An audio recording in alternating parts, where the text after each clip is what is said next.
Thank you for joining us today for the chat panel series, Mistrust Fostering Reciprocal Relationships Between Communities of Color and Research, featuring Dr. Masahito Jimbo, Dr. Marquita Lewis-Thames, and Paris Thomas.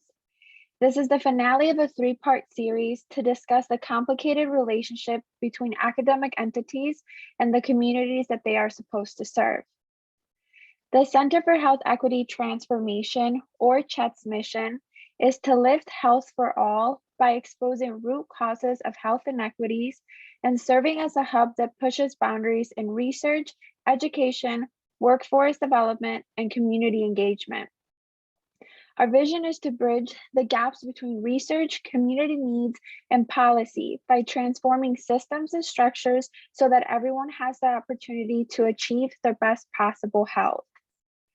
The Discussions of Mistrust in Healthcare and Research Entities series are centered on having open conversations about academic research distrust in communities of color via a Q&A format navigated by a facilitator. The first panel, Mistrust, How Academic Entities Instilled Fear of Research into Communities of Color, provided a historical context on the lack of trust between academic entities and the community. The perpetuation of systemic and structural racism by academic entities has resulted in current-day mistrust. The second panel, Mistrust, Reporting Contemporary Harms and Identifying Protection Measures for Communities of Color, explored participant protections, how to detect and report contemporary harm, as well as the responsibilities of researchers to prioritize intention over impact to minimize harm.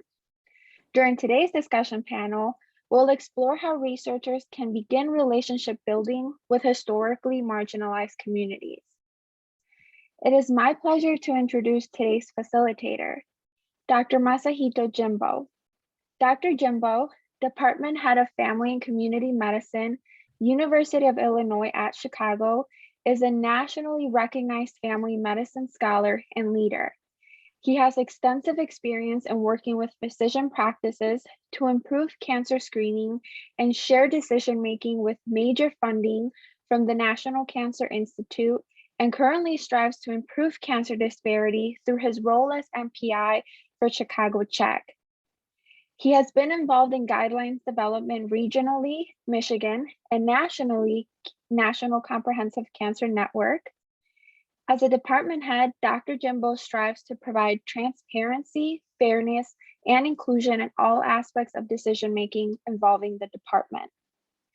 I will now turn it over to Dr. Jimbo to kindly introduce today's panelist. Thank you so much. It's been just over a year since I came to University of Illinois, Chicago. The reason I came to this area was because I felt that the people engaged in community really walk the walk as well as talk the talk, and I have not been mistaken. And I am really excited to introduce today's panelists, who are indeed people who are walking the walk. So these are Dr. Marquita Lewis-Thames and Ms. Paris Thomas. First, Dr. Lewis-Thames is an assistant professor at Northwestern University Feinberg School of Medicine and remains dedicated to engaging rural and racially and ethnically minoritized communities to learn about their respective barriers to care and identify community-based strategies to improve cancer survivorship. Dr. Lewis-Thames' current work focuses on identifying and testing community-based strategies to improve community-to-care coordination for rural cancer survivors.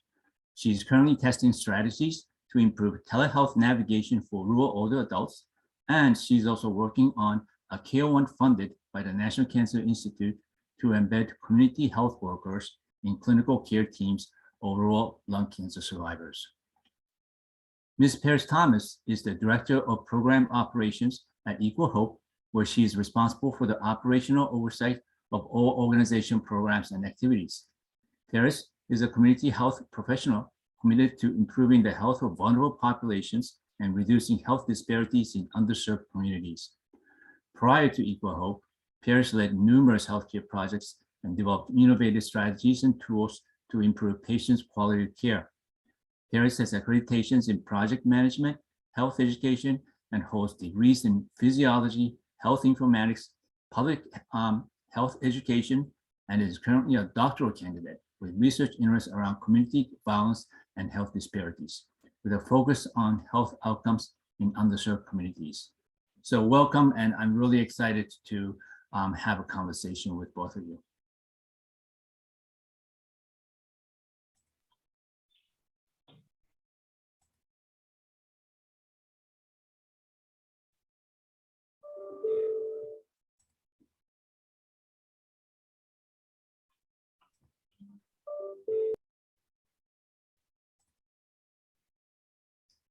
Okay, so this infographic, was constructed by the Community Scientist Program, links basic and bench researchers at the Lurie Cancer Center with communities in Northwestern's catchment area who bear the largest brunt of cancer health disparities. The program aims to establish bi-directional relationships between community scientists and researchers to promote accessible findings to communities impacted by cancer health disparities. The infographic is a visual summary of previous discussion from the Mistrust series. Mistrust is currently inherited from the research pipeline because of all the opportunities to introduce bias as seen in this infographic. And starting off with some of the more structured questions here. Paris and Dr. Lewis-Thames, could you share where current gaps exist that hinder a reciprocal relationship between academic entities and communities of color?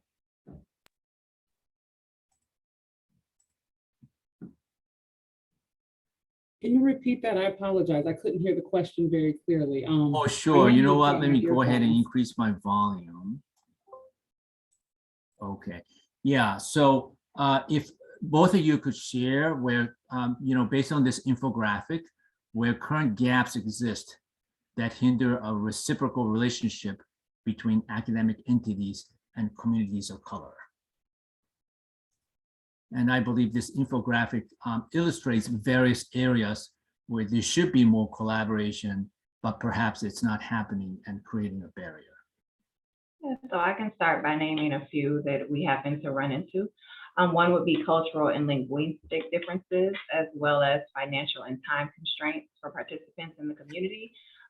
When community members have things such as childcare, transportation, and their work schedules, those things hinder them from being able to participate in research. We also have things such as lack of incentives to recruit and sufficiently sustain participants. If the recruitment effort and the incentive is not worth anyone's time, that's hard to engage individuals in that research, and that creates a gap. An additional gap is that researchers may not be trained properly to design and implement studies in minority communities.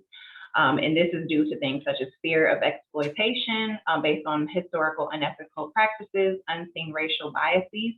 We all have them, but basically, even the most objective people in the world can be seen as having subtle prejudices, and then biases that can lead to exclusion. Another entity is that academic entities can be scary for a lot of communities of color. There's institutional biases. There's the fear of being a number instead of individual. And then many communities of color enjoy smaller facilities, and they enjoy that because they feel like there's more of a personal level with the staff. And they feel like, the staff there is a part of the community, their friends and their family, so they can relate to them versus being in academic settings where it's much larger and they feel displaced. One of the last ones that I'll just mention is just the lack of trustworthiness in research efforts. Many communities of color feel that they're just being used for research, and the benefits way larger for the researcher than does the community. They feel they're being used as just come in and do the research and then the person disappears. So those are some of the things that hinder in the gaps between academic and communities of color. Great, thank you so much, Paris. Dr. Lewis-Thames, would you like to comment? Sure. So Paris, I really appreciate you kind of talking about really what are like those tangible things that are missing. So when I was reading this question, I personally, as a researcher, am kind of dealing with my position and my history in the history of research and the work that I do, right? So I will definitely say, in short, that I think one of the things that is missing is a sincere reckoning from researchers, okay? So let me do an activity. I've never done this before, so y'all humor me. I want you to use your reaction button on the bottom, and I want you to raise your hand if you have, and this is everybody, including you, Moss, as well as you, Paris, I want you to raise your hand if you've actually had somebody in your life that you've loved, that you've cared about, and they've done something, at least one thing, to cause your trust in them to crumble. Just raise your hand. All right, I'm seeing hands. Okay, fantastic. I'm raising my own hand, okay? Keep your hand up if they have done that thing to you, and even if they've done things down the line, something kept triggering you back to that one moment that they hurt you and destroyed that trust. Keep your hand up. I'm just going to say my screen is full of hands. My last question is, all right, how many of you all have heard that person say, oh, well, you know, I did this for you. And you're like, fam, but did you ask me? Did that help me? Did you ask me, was this going to be beneficial? Did you ask me, did you really and truly do this for me and for us to repair this relationship? And you felt like their excuse was bogus. Keep your hands up. All right, you can lower your hands.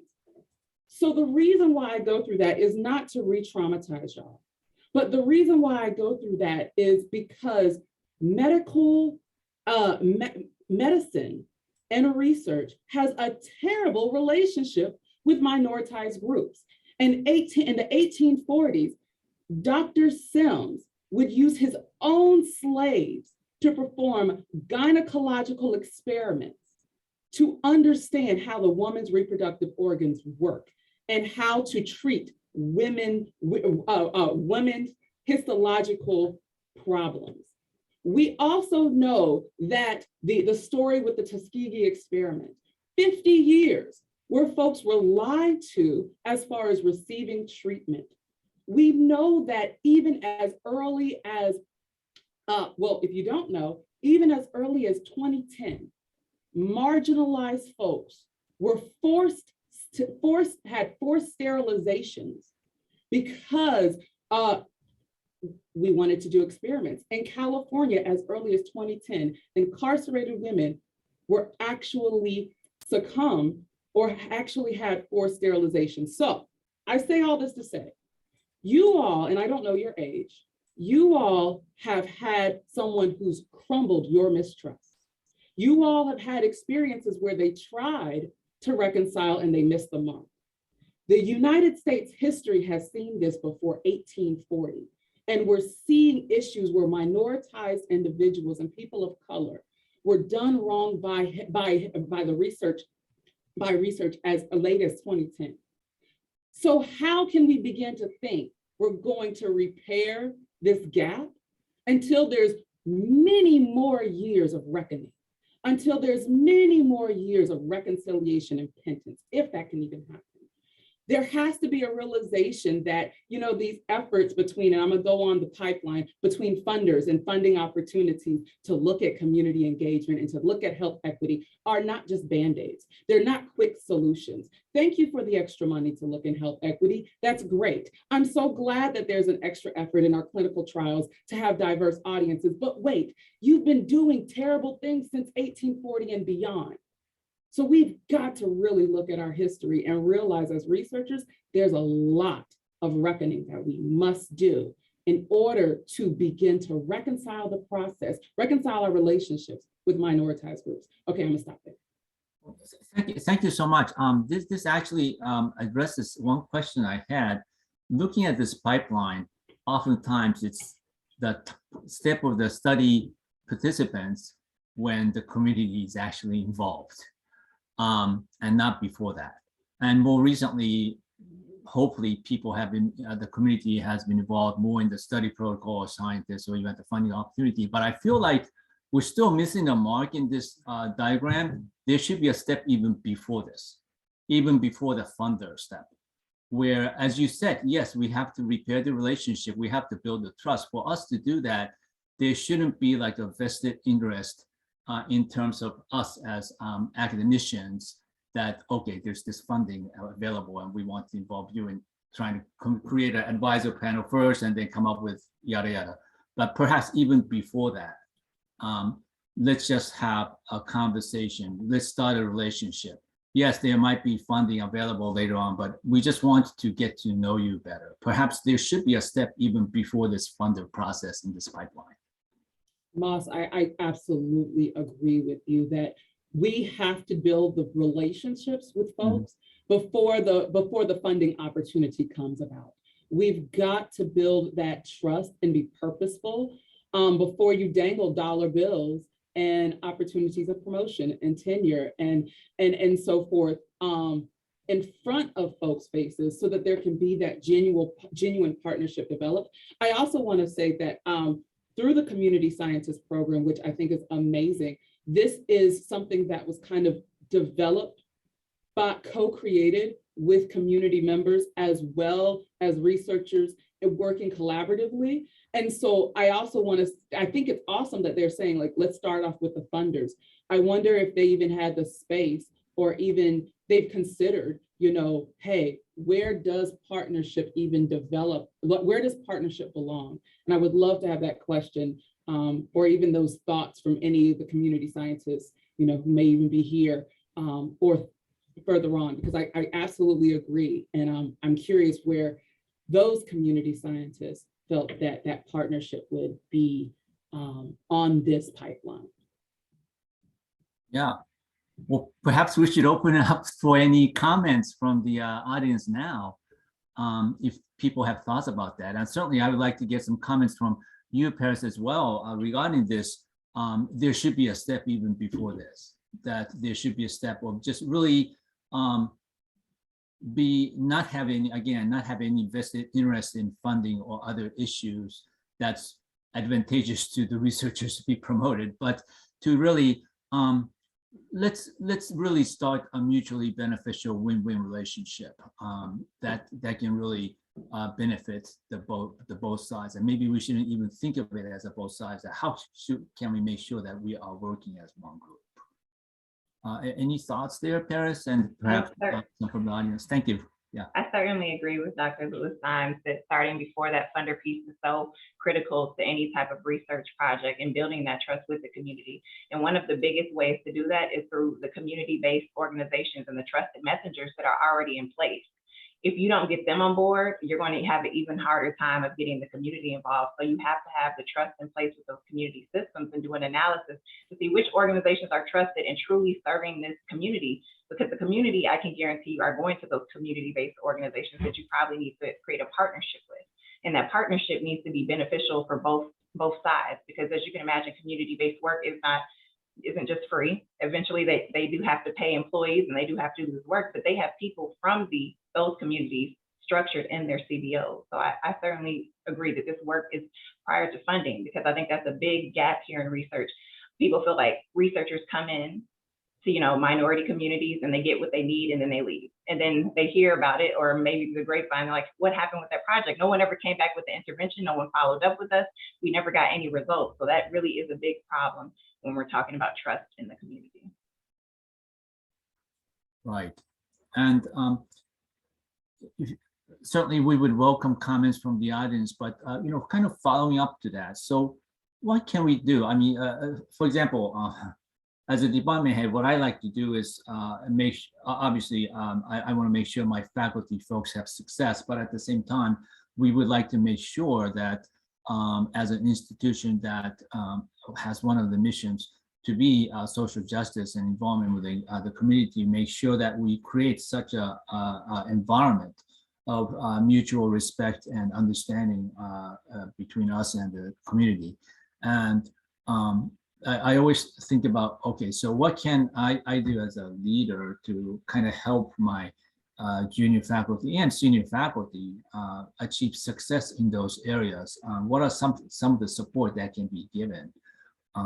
Because obviously, you know, the faculty does have this particularly the tenure clock, which does add pressure, but that really maybe it is up to people like me where we don't have to worry about that pressure thing, we're just kind of worried about where to get the money, you know, to how to make sure that people actually have time to be able to do that. When you say people have time to do that, what is that? Right, that is I think it is the step before the funding step. It is this building this relationship with the people in the community. If that scholarship question involves a fair amount of engaging with the community, you know, how to create that relationship, how to ensure that it is a successful relationship and it's a longitudinal relationship. And I guess from the academic standpoint, we feel like if we have these longitudinal relationship where we trust each other and we can kind of bring potential scholarship questions to them to bounce off ideas, and if there's an agreement that they work, you know, we can perhaps move this forward. But how to actually get to that place in the first place, you know, I mean, that is, I think, a huge lift. And you know, as again, as somebody just coming from another state just over a year ago, I've been trying to do that in some of the rural areas within state of Illinois, truly understanding that I need to develop a longitudinal relationship. So yeah, so I think it's how can we as a how can academic institutions ensure that that happens? And then I think one way to do that is certainly to provide support, to provide the support to the faculty who want to do that. But what else? I think, Mas, one of the things you pointed out, and this is between junior faculty to senior faculty here, right? So this is our conversation. Nobody's in the room. So I think that what needs to happen is, as you mentioned, you've talked about your seniority. You got to use it. You got to use it, right? You got to get the voice of those who are in power, including yourself, because you do hold power, right? And you got to say, our entire funding system for engaging communities is crap and it is broken, all right? It has got to be changed, because I can't go through this. And Paris, you're right on point when you're talking about, hey, like, you know, we gotta pay community members. You gotta pay people for their time. When you go into community organizations and you're like, hey, I want to be your best friend. Well, you need to pay them. You need to pay them to be their best friend. And in addition to that, for junior investigators like myself, I'm coming in here. Well, Northwestern doesn't let you come here without money, but nonetheless, that's another conversation.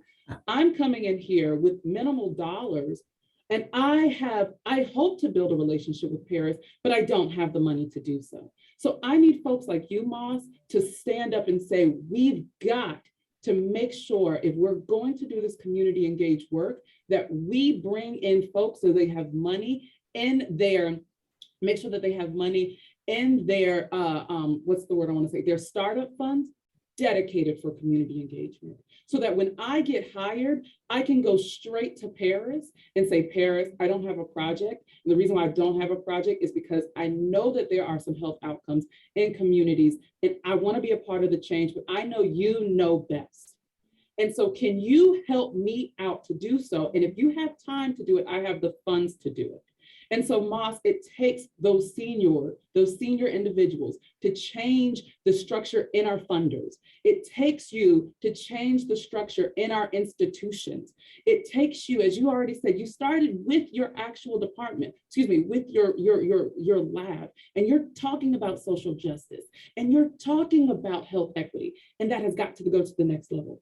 So that when folks like myself, I come in, I have money in my startup funds dedicated for partnership development, dedicated for building relationships with Paris, dedicated with building relationships with other members on this call, that's saying, I'm not coming in here with the solution.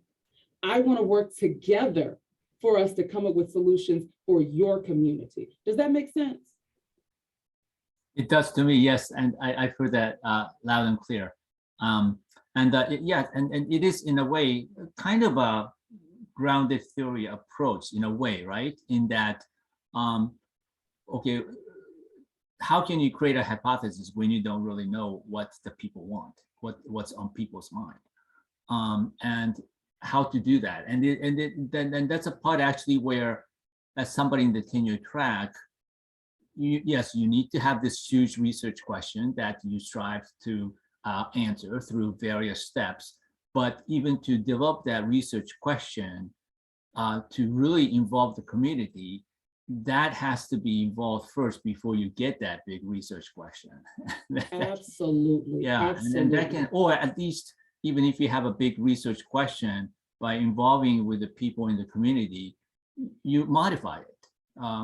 You based on the input. Paris, do you have any comments from the side of the community in terms of how, again, as somebody in the academia who is starting up and wants to really get involved in the community and also use that as one of the leverages to make sure that they can attain the scholarship to be able to advance in their career. What would be your recommendation? What would be your suggestion that how to best work, how to really nurture the academia community relationship?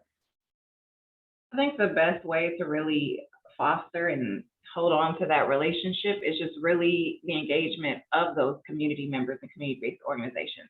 It could start with creating a committee of trusted messengers and learning what is happening in the community and making sure that you understand and making sure that whatever research that you're in the future hoping to put in place, that has the inclusion of those individuals in it.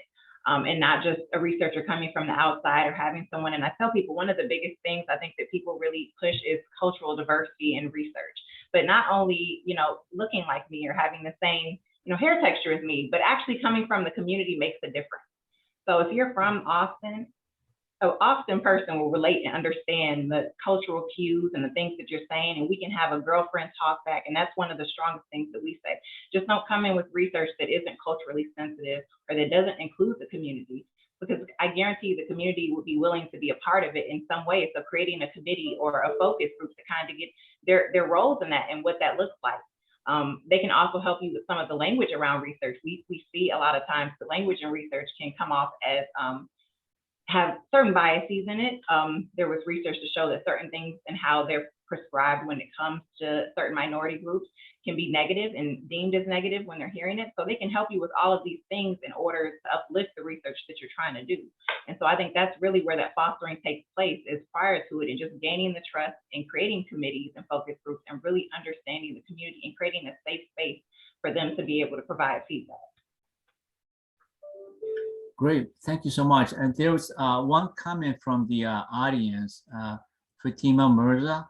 It takes $1,000 to place a 10-cent flyer in the hands of a potential study participant. And they're from Worry-Free Community, a grassroots and community health organizations. Yes, so basically, if Fatima would like to comment further on that, that would be fantastic. But I take it as, for the community organization to be involved, it costs money. It costs money and time. And maybe this is a little bit aside, but one of the reasons that I lost trust in somebody who was very close to me in terms of a mentor was that person never bothered to spend their time with me. And that really kind of came to a head one day. And that's what I tell my mentors, mentees all the time, or to when to select a mentor. I always tell people that one way to tell whether a mentor really cares about you is, do they spend time with you? Because time, particularly for senior faculty, is one of the rare commodities. And if they do that, if they spend that time with you, then they're really good mentors. So, and I feel like that's something that can be applied to these engagements and relationships too. I mean, are we actually taking the time? Are we actually putting the effort? Again, are we walking the walk, not just talking the talk? Again, one thing that came is to look at this even before this funding step in the pipeline. We should look at it to build a relationship even before that, to build a strong relationship. But and again, use the time and use the money, and then make sure that the senior folks in the organization understand that. Particularly the junior faculty who are starting up in this area need that type of ability to spend their time and have the funding to be able to do that. Are there other specific points that you would like to suggest, Dr. Lewis-Thames or Paris?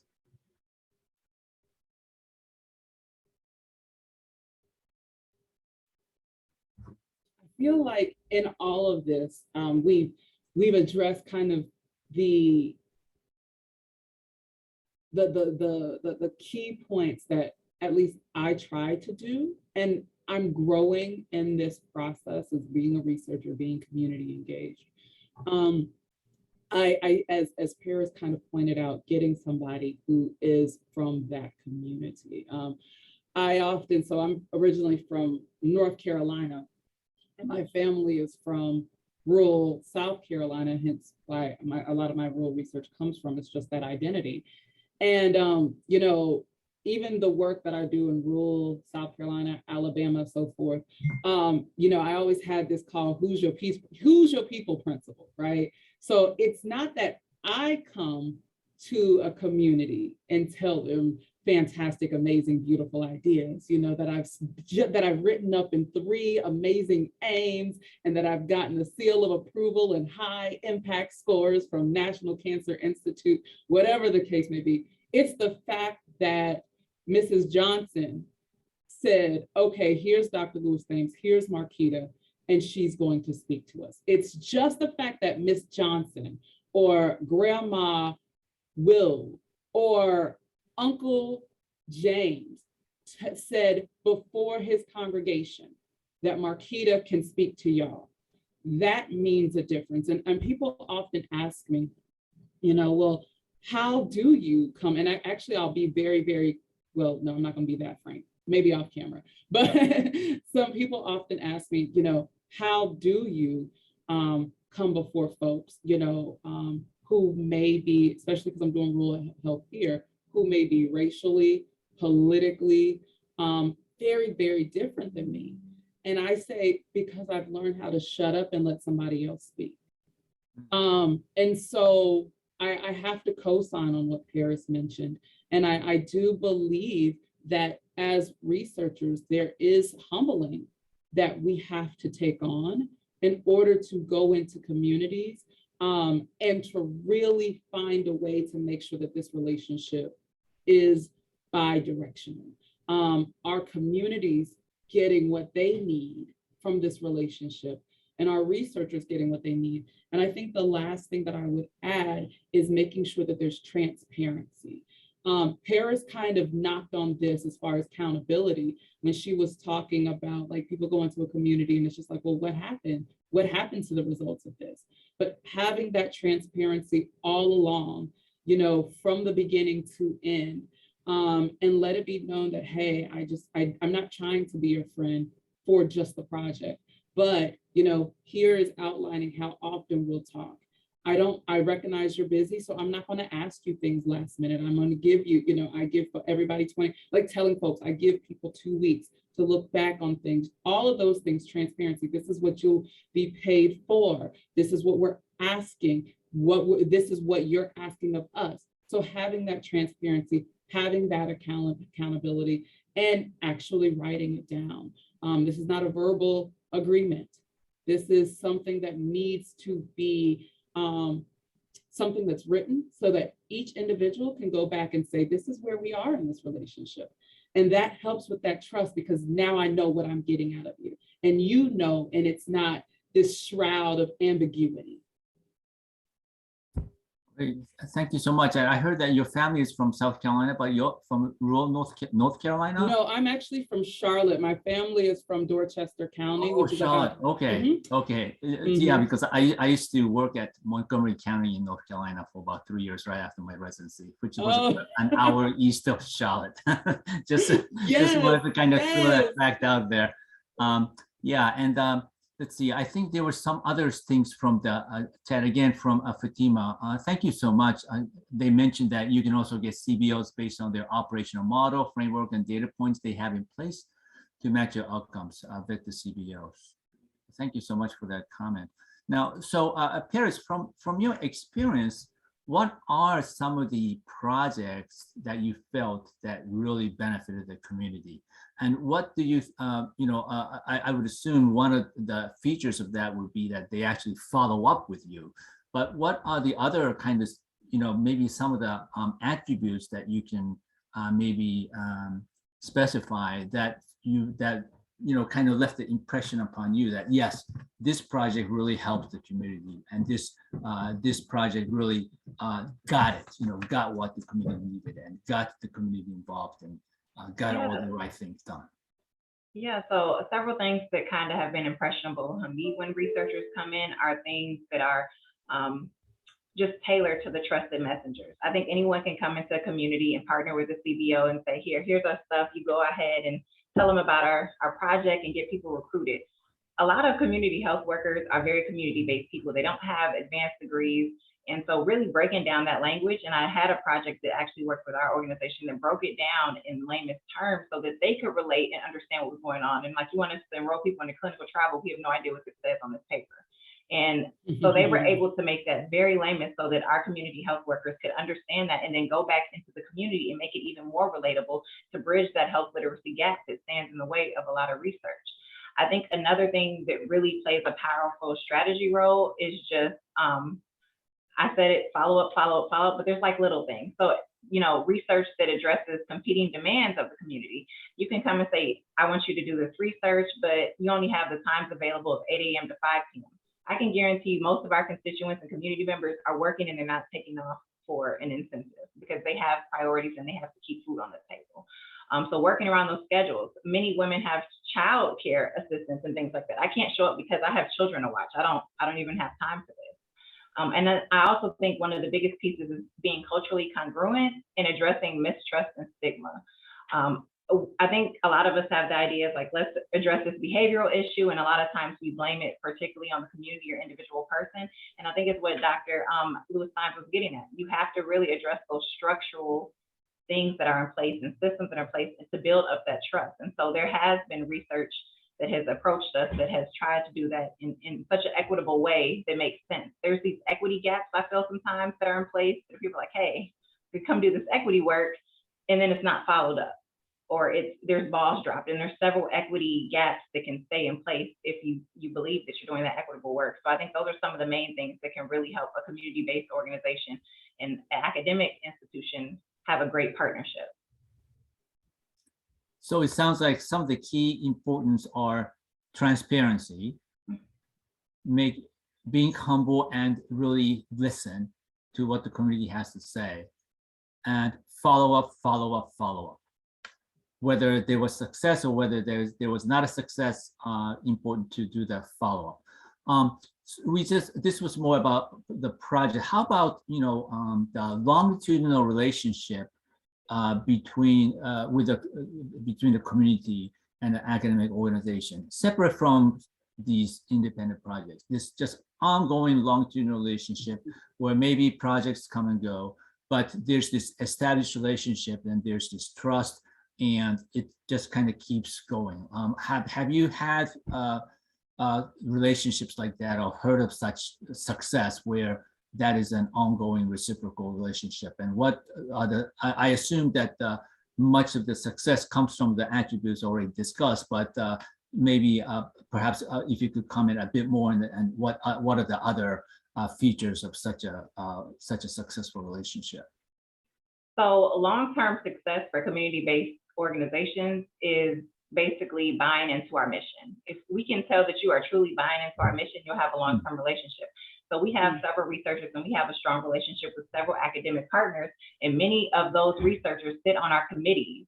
And they are invested in our community health work, and they're invested in breast cancer and cervical cancer and the things that we do. And we can tell it makes a difference because they're putting their opinion not only on their research, but on these initiatives that we're doing. And they're providing their clinical expertise in these smaller projects that we're doing. So that really longitudinal relationship that you're talking about really has to do with investment of our mission. So you can join the committees, you can give back. Every community-based organization I know has a gala. I see partners on this call, so I'm sure they understand you can always give back financially. That also helps support things. But if you can't give back financially, really being invested into the mission and finding your way how you can support that organization, because we have our own initiatives that are in place. And I think someone mentioned it in the chat, maybe even aligning there. What points do you really see like I can really specialize and help here, and then help support that CBO to take off and do better things and highlight the work that they do in your own networks.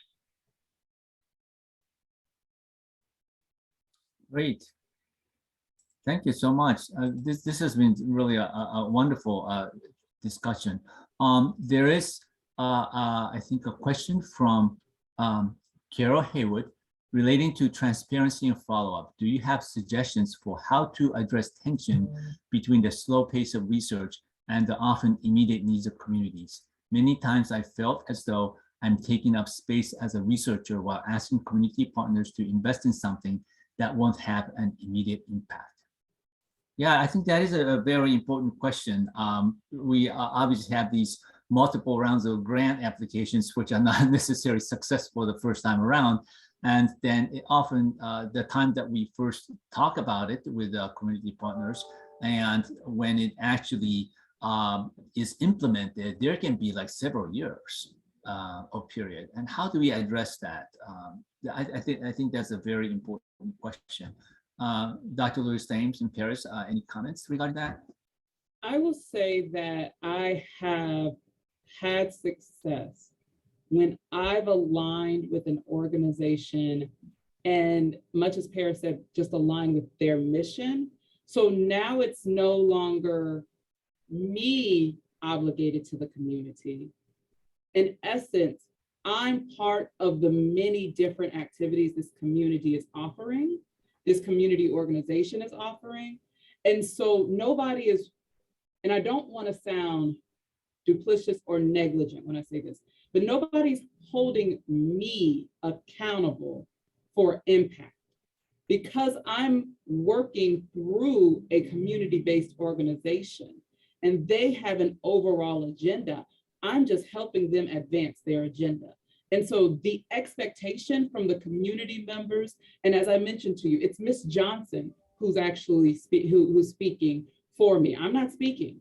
It's Uncle John or Uncle James who's speaking for me. You know, it's the pastors and the healthcare organizations or the clinics, their directors who are the speakers.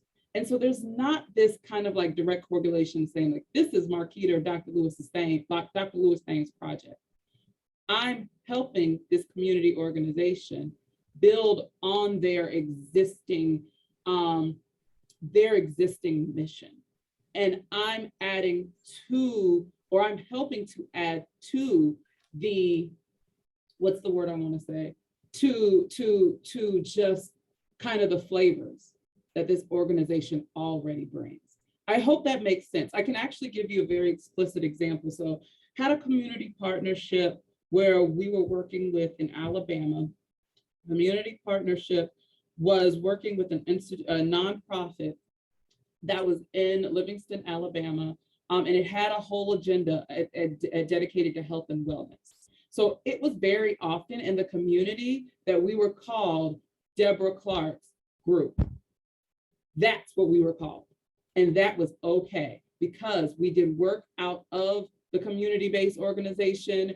The owner, who was Deborah Clark, she was our speaker. And so there wasn't this whole like, oh, it's this project. We were just among of the many things she was already offering to basically improve the wellness of her community. Does that make sense? And that's just one way I've found success. It does make sense. Well, to me, and Paris, please comment too. but it does make sense to me that yes, if your question is aligned to the overall mission of that community, that they are willing to take a longer term look because it is the mission. It is something that drives them. Exactly. So that's a really good point, and something that I really hadn't thought about before. So it's been very enlightening. Thank you so much. Paris, would you like to comment about that? Yeah, I really, really love this question. I can relate to that type of thing, but what I was going to say is that as researchers, like I said, investing in a mission, but not only, I bet there's a skill set to add to that community-based organization or that community in the meantime that probably benefit them. So community-based organizations are small, they're doing mighty work, but they're quite small. And so you have these tools that they probably don't have access to that you could unlock. And that's why I said being a part of those committees or just offering your assistance elsewhere, and maybe it's a volunteer time. Because I know for us, and the biggest impact that our community sees and that our community health workers pay attention to is when someone shows up to do volunteer work in spaces that they usually probably wouldn't be. They really do pay attention to that, and that makes a difference. Like, oh, they're really down for the cause. If they're willing to come out of the wood and stand out with us in the corner, they are really here for this. So just those small things I feel like can help bridge this gap while you're waiting for this research to be approved or this pension, is that showing that you're really invested and that you're not afraid of the community or the people doing the work. That's great. Thank you so much. And one thing that I think about as somebody of the minority background, but not necessarily somebody who's underrepresented in medicine. It's when I approach or when we the research, not just necessarily me, when the researchers approach a community and then not the researcher doesn't necessarily share the community's culture or the race or the ethnicity or the background. What can that person do to ensure the trust of the community, perhaps in addition to what's already been discussed, to show up, to spend the time, to show that they care?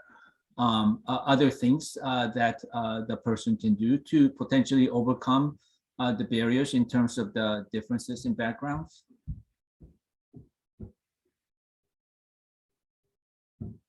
Maybe I should ask this to Paris. So seems like a loaded question, but I think one of the things that individuals can probably do is to first address interpersonal biases. I think that's one of the biggest things that I see sometimes. Like I said, the most well-meaning person still has biases that they're unknowingly not knowing could impact somebody else of a different culture or race.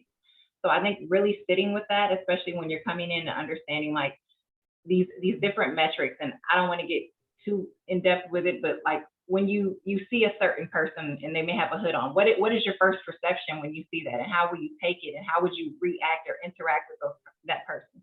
So I said I think the interpersonal biases thing is one of the biggest things that I think research can do to kind of address some of those things. So I hope that was helpful. It is. Thank you so much.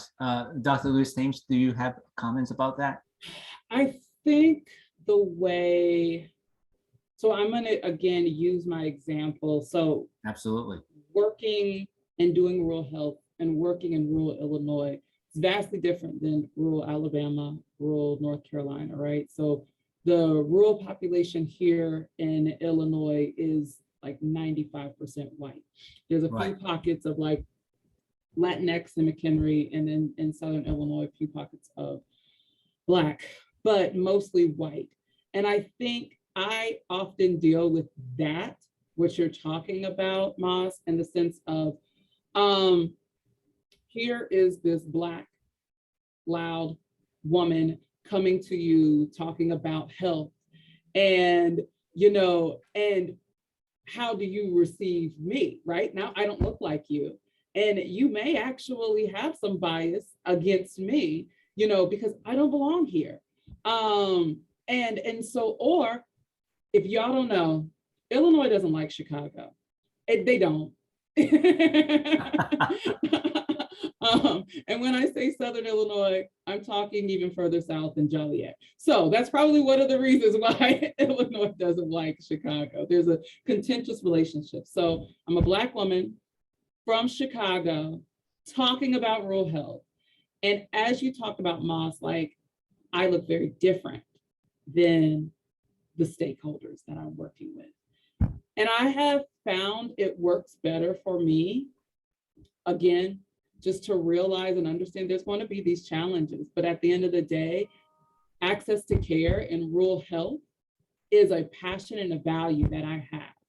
Health equity is a value that I personally hold. And it's important that individuals who are from the community are the ones who are speaking. And I build relationships with individuals in the community. And you know, when I'm, especially in health, I guess we're kind of fortunate in the sense of in the healthcare industry, there's always going to be some affiliation with a larger institution. So hopefully those individuals are a little bit more liberal and willing to open up, and then they can begin to speak on my behalf. But Mas, I'll be honest with you, that's something that even I deal with, but on the other end, you know, what does it look like when somebody doesn't look like you coming into your community and you're not wanting to hear the words that are coming out their mouth? And for me, it's building alliances with folks who we have a common interest, building alliances with community organizations, which we have an interest in having and working with them to spread the gospel. Does that make sense? Yes, it does. Thank you so much. So it's the shared value, shared mission, that it really shouldn't, despite the differences in the backgrounds, what's shared is more important. Yeah. Thank you so much. I mean, I'm really enjoying this. I mean, one of the reasons I like to be a facilitator is because I get to ask the questions. So basically, I've learned the most. but we have about 5 more minutes. I definitely would like to have some questions from the audience, either through chat or they can, if they can, you know, raise a hand perhaps Yesenia can point out anybody who's raised a hand so they can speak up, or, you know, you can just unmute yourself and just ask questions.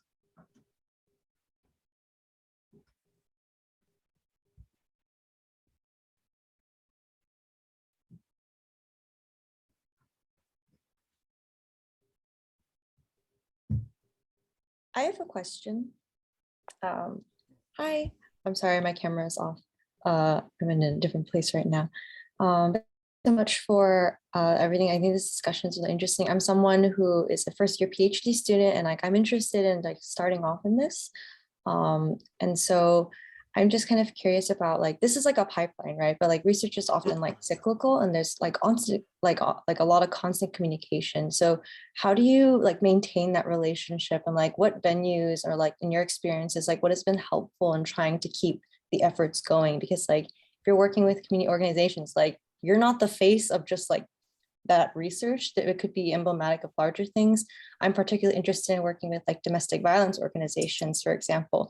And so those are issues that, you know, will maybe persist long after I'm gone. So I'm just curious about, how do you keep that relationship going? How do you maintain the knowledge that is created, and like the impacts that keep going? That's a great question. Thank you, Dr. Lewis-Thames. Would you like to address that? I can address that a little bit. First, I would say don't do it during a pandemic. That's the first thing. The second thing is that I don't know if there's a magical how, right? I think we've given a lot of kind of guidelines, but if anything to leave out of here is the I don't want to say the power, but the purposes should be bi-directional. They should be reciprocal, and be persistent and patient, right? I don't think that, even though I've talked about partnerships that I've had, and even though I'm listening up here and thinking about follow up, and I'm over here going through my head and I'm like, dude, I forgot to follow so-and-so, and oh my God, did this community feel like I dropped the ball? And there's a constant feeling of, first of all, Paris, I didn't even think about volunteering right? So I'm like, yo, I could do that too. So there's a constant kind of recalibration. Does this work with my community? Having a conversation with the community partners, building community partners, knowing I'm going to use the same ratio that Fatima used, which is like, for every 1,000 people you approach, only 10 of them will actually probably be part of that partnership, be a successful partnership. So I think it takes persistence, it takes patience. You can't take it personally, but you also have to be personal. And it really does take constantly evolving and that recalibrating. How do I do the best with this? How do I do the best in meeting individual community organizations' needs as they come? I will definitely say that, yeah, I'm gonna stop there. I think it takes, without a shadow of a doubt, persistence and a willingness to just recalibrate, rethink, learn new ways to cultivate. Did that answer your question, Connie? In many ways, perhaps it's an unanswerable question. So I think that was really good. Great, thank you. Thank you so much. Are there any other questions? Perhaps we have time for one more question.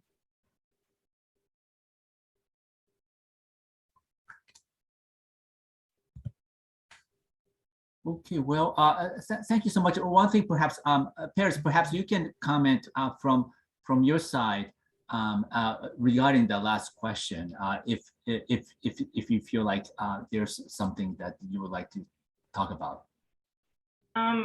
Sure, I can just add a last point, Connie. That was a great question. What you said really resonated when you're saying like, there's always going to be domestic violence. Sure, you put this intervention in place, but just know those community-based organizations, they're always tackling those issues. It doesn't just end with a grant. It doesn't just end with research. It's continually evolving and changing. And some of those things that I mentioned really help those organizations evolve and change, such as you volunteering or providing your skills to help them create interventions in the future that evolve. Because one intervention can be great for a period of time, but eventually we're going to have to move along and adjust it to address new things that are coming up in these areas. So that's just the point I can add from a community-based organization standpoint. Well, great. Well, thank you so much. This has been like a wonderful discussion, wonderful conversation. I really appreciate this, Dr. Lewis-Thames and Paris. This has been, it was such a learning experience for me, and I hope it was as much of a learning experience for everybody else as well. Yeah, so Yusina, would you like to final thoughts? Yeah, absolutely. No, I want to thank and echo the thank yous to both of our panelists, our facilitator, Dr. Jimbo, and everyone here who was able to make it to this conversation. I will definitely go ahead and share the recording, but again, thank you all so much for your time and for having this conversation with us today. And I'm so glad to have this conversation with y'all. Thank you much. I hope I get to learn from many more of you all as our paths continue to cross. Great. Thank you so much. You guys have a good one. Bye-bye.